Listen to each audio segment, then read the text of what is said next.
while Jannik Sinner is set to finish the 2024 season as the world number one in a year that saw him lift the Australian Open and US Open titles. Alcaraz is reaching the final weeks of the year with so much glory to look back on.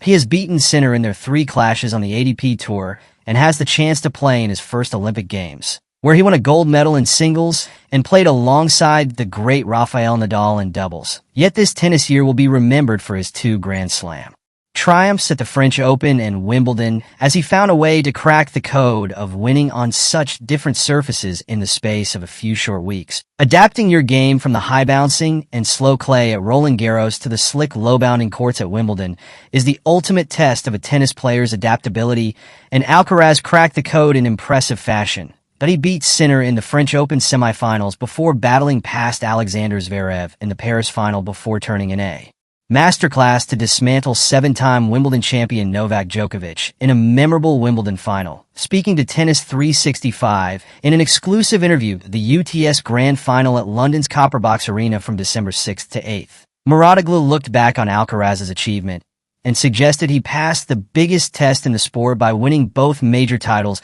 That I think what he did is probably the most difficult thing to do in tennis, to win back-to-back 2 tournaments that are opposite in terms of qualities.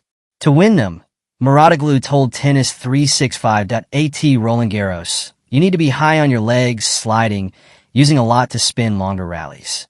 Then go to Wimbledon, where you have to return big servers on the surface that is, of course, better for counterpunchers or players who are much more aggressive with less spin. At Wimbledon, you have to be so low on the legs and not slide, and wow. Those 2 tournaments are so close in terms of timing. To make those 2 back-to-back is probably one of the most difficult things to do in tennis. Mouratoglou went on to suggest Alcaraz's shock early exit at the US Open was due, in part, to the success he enjoyed at the French Open, Wimbledon, and his emotional journey at the Paris Olympics.